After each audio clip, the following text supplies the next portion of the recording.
देश में कोरोना के मामले एक बार फिर से बढ़ रहे हैं। बीते 24 घंटे में कोरोना के नए 636 मामले सामने आए हैं। वहीं अगर बीते दिन की बात करें तो ये आंकड़ा जो है वो 841 चला गया था। यानी साफ तौर पे जो है वो कोरोना के मामलों में वृद्धि जो है वो देखने को मिल रही है। और ऐसे में JN.1 जो कि एक नया सब वेरिएंट है, इस कोरोना के बढ़ते मामलों के पीछे जो है वो भी एक अहम वजह बताया जा रहा है। और जिस तरीके की तस्वीरें जो हैं वो नए साल पर पूरे देश भर से आ रही हैं, चाहे पहाड़ों पर जो है वो ट्रैफिक जाम की स्थिति आ गई है, इतने टूरिस्ट जो है वो वहां पर नए साल का जश्न जो है वो मनाने के लिए पहुंच रहे हैं। ऐसे में कोरोना के खतरे की घंटी जो है वो एक बार फिर से बज चुकी है।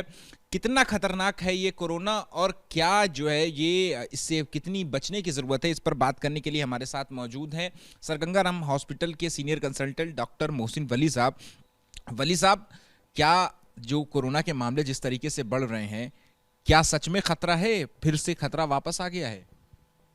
बिल्कुल, आपने ठीक कहा। लोग बहुत ज़्यादा घूम रहे हैं, बाहर जा रहे हैं और हमेशा इस मौसम में ILI, जिसको हम इन्फ्लुएंजा लाइक इलनेस कहते हैं, उसका ख़तरा बढ़ जाता है। और मैंने तो JN.1 को नाम दिया है ट्रैवल रिलेटेड इलनेस, TLI का। ये ILI नहीं है, ये TLI है। जो हम ट्रैवल कर रहे हैं, आप से बाहर हो रहे हैं और कोई मास्क नहीं लगा रहा है, मास्क से इसको हम डिफीट दे सकते हैं। आपने जो आंकड़ा बताया है एक दिन पहले का और उसके बाद का, जो कमी दिखाई जा रही है, ये वीकेंड पे टेस्ट कम हुए हैं, इसलिए कम हुआ है, ये JN.1 कम नहीं हुआ है। तो मेरे अंदाजे से यही है कि जो आपने अभी बहुत खूबसूरती से कहा, मैं तो इसको एक नाजेबा हरकत कह रहा हूँ कि जो लोग बिल्कुल बाहर जा रहे हैं, भीड़ इकट्ठी कर रहे हैं, पहाड़ों पर ट्रैफिक जाम हो रहा है, शिमला की रोड, हिमाचल की रोड्स जाम हो रही हैं, वहाँ ऑलरेडी रोड टूटी हुई हैं जिस पे ट्रैफिक रुक जाता है। तो उन हालात में अगर हम एहतियात नहीं करेंगे तो ये बढ़ जाएगा और हमें किसी भी वेरिएंट को कम ख़तरनाक नहीं समझना चाहिए, क्योंकि उन लोगों के लिए जो घर में बड़े बूढ़े हैं, 60 साल से ऊपर हैं, छोटे बच्चे हैं, उनमें अभी इसका बहुत ज़्यादा ख़तरा है और हम बाहर से उनके लिए कोरोना इंपोर्ट कर सकते हैं घर के अंदर। तो ये एक बहुत बड़ी एहतियात की ज़रूरत है और इसमें वाहिद एहतियात जो है वो मास्क लगाना है। और मास्क अगर हम लगाएंगे, कोविड अप्रोप्रिएट बिहेवियर करेंगे तो हम इससे बचेंगे। दूसरा, जो लोगों ने किया है, न्यू ईयर पे घरों में पार्टीज़ की हैं, होम पार्टीज़ की हैं, क्योंकि उन्हें लगता है होम पार्टीज़ ज़्यादा अच्छी चीज़ है, सस्ती है और दोस्तों के साथ ज़्यादा घुल मिल सकते हैं। तो होम पार्टीज़ में या बंद कार में 4-4, 5-5 लोग ट्रैवल कर रहे हैं, उसमें इसका ख़तरा बढ़ जाता है, क्योंकि वेंटिलेशन से इसका ख़तरा कम होता है। और अगर हम क्लोज्ड स्पेस में ज़्यादा लोग इकट्ठे होकर डिनर करेंगे, डांस करेंगे या एक साथ बैठेंगे तो उससे इसका ख़तरा बढ़ जाता है। अब ये इसका नतीजा हमको 4-5 दिन बाद दिखाई देगा कि क्या इसके बिहेवियर में चेंज आया है, लेकिन इसका ख़तरा है और आगे भी रहेगा। और ये नहीं तो दूसरा वायरस का वेरिएंट आएगा। तो इसलिए हमें मदहोश और बेहोश और केयरलेस नहीं होना है और हमको सावधानी रखनी है, क्योंकि हर जान की कीमत होती है। आपने ये तो बता दिया कि खतरा है, लेकिन ये भी जानना दर्शकों के लिए जरूरी है कि कितना खतरा है, क्या हो सकता है इस ये जो नया वेरिएंट आया है या जो कोरोना के मामले बढ़ रहे हैं, इससे और क्या हो सकता है? देखिए, ये कह देते हैं हम लोग एज ए डॉक्टर या साइंटिस्ट। मैं ये देख रहा हूँ इस वेरिएंट में WHO ने इसको वेरिएंट ऑफ इंटरेस्ट कह के पल्ला झाड़ लिया है। अमेरिका में ये बहुत फैल रहा है, यूरोप में भी फैल रहा है, हमको खबरें नहीं आ रही हैं। और देखिए, जैसे इंडिया में केरला में आया, फिर साउथ की स्टेट्स में आया, फिर ये NCR तक आ गया, यानी 12 स्टेट्स में इस वक्त ये इंडिया में आ चुका है। तो ये ट्रैवल से ही तो आ रहा है और ट्रैवल एक ऐसी चीज़ है जिससे हम रोक नहीं रहे हैं।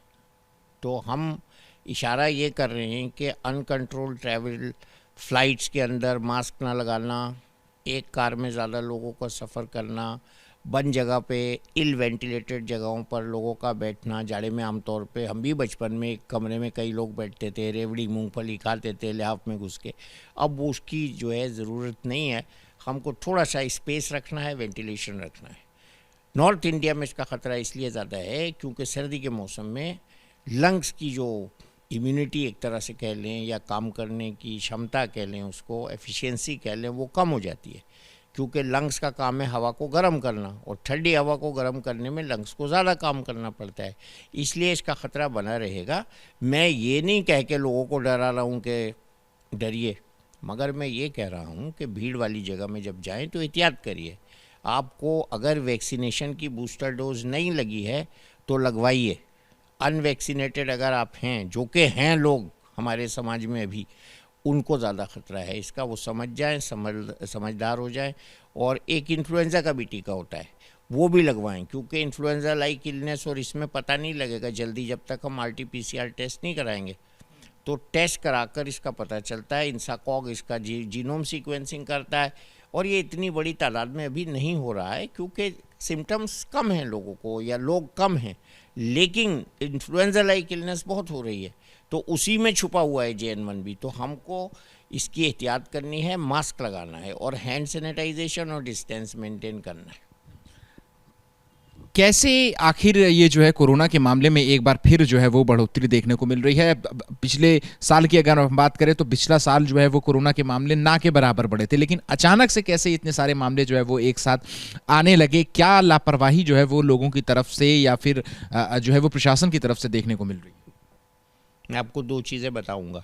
जब पॉल्यूशन बढ़ा था दिसंबर में और उससे पहले, तो लोगों ने फिर से मास्क अपने आप लगाना शुरू कर दिया था, किसी ने उनसे नहीं कहा था, और उससे बहुत से लोग बच गए थे। अब मास्क हटा दिया और अभी वेदर ठंडा है। इस वेदर में दूसरी चीज़ जो होती है वो इन्फ्लुएंज़ा लाइक इलनेस होती हैं, जिसमें निमोनिया, और आपको याद आएगा और सब दर्शकों को भी याद आएगा कि हमने अभी चाइना में लंबी लंबी कतारें हॉस्पिटल्स में देखी थी, बच्चे, बहुत सी डेथ्स हो रही थी, और चाइना ने और WHO ने, दोनों ने अभी तक नहीं बताया ये क्या था। ये माइकोप्लाज्मा निमोनिया था, बच्चों का निमोनिया था, वायरल निमोनिया था, ये JN1 ही था, बताया ही नहीं है। तो इसलिए लोग सीरियस नहीं हैं। तो ये कोई भी वायरस का, हमने पहले भी ये कहा है आपकी चैनल्स में, हमने बार बार कहा है, आपने बताया लोगों, ये बड़ी बात कह रहे हैं, इस पर और ज़्यादा बात करने की ज़रूरत है कि आप कह रहे हैं कि जो चीन में जो निमोनिया के केसेस देखने को मिले थे वो JN.1 के ही केसेस थे। हो सकते हैं, क्योंकि चीन ने बताया नहीं कि नहीं थे, ना WHO ने बताया, नहीं बताया, और बहुत मौतें हुई थी उसमें, ख़ास तौर से बच्चों की मौतें हुई थी। देखिए, हमको ट्रांसपेरेंसी रखनी होती है। जब हम WHO से डील करते हैं तो चाइना ने कभी बताया ही नहीं।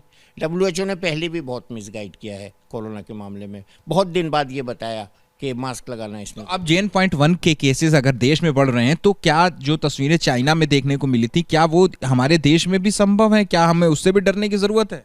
सवाल अच्छा है, जवाब उससे भी अच्छा है।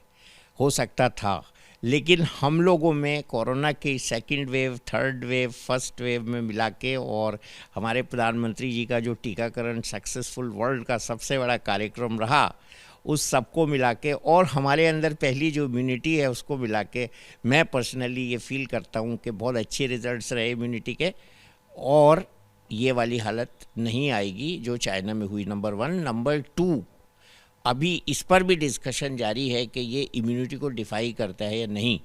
तो इवन ये इम्यूनिटी को डिफाई करता है तो हमारी जो पहली नेचुरल इम्यूनिटी है वो इससे लड़ने के लिए काफ़ी होगी, इसलिए पैनिक करने की बिल्कुल ज़रूरत नहीं है। मैंने ये कहा जोर दे के कि जिन लोगों को बूस्टर डोज नहीं लगे हैं वो लगवा लें, क्योंकि बहुत से लोग हमारे समाज में ऐसे थे जिन्होंने टीके से बचाव किया, परहेज़ किया, नहीं लगवाए, उनके लिए ख़राब टाइम आ सकता है, उनको लगवाने चाहिए टीके।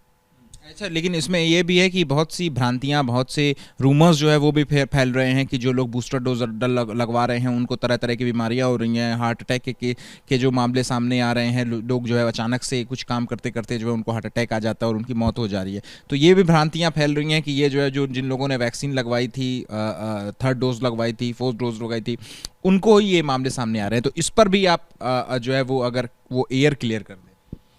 मैं इस मामले में बहुत साफ हूँ। मैंने कल ही बहुत बड़े अमेरिका के एक साइंटिस्ट का पूरा आधे घंटे का लेक्चर सुना है। उनका ये कहना था कि जो mRNA वैक्सीन्स हैं उसमें ये बहुत ज़्यादा हुआ है और अभी तक हो रहा है, लेकिन हमारे जो कोवैक्सीन था और अभी भी है, और जो कोविशील्ड था उसमें ये चीज़ देखने में नहीं आई है, क्योंकि वो mRNA वैक्सीन नहीं है। mRNA वैक्सीन्स ने बहुत नुकसान किया है और हमारी खुशकिस्मती है कि हमारे यहाँ mRNA वैक्सीन नहीं दिया गया। एक दो लोग जो बाहर से वैक्सीन टूरिज्म करके आए उन्होंने लिया, लेकिन मासेस को जो है हमने कोविशील्ड दिया, कोवैक्सीन दिया और दूसरा भी वैक्सीन जो बाद में हमने बनाया था वो दिया। लेकिन जिन लोगों को mRNA वैक्सीन लगा है, बहुत से देशों में लगा है, उनकी डेथ्स हुई हैं और हो रही हैं।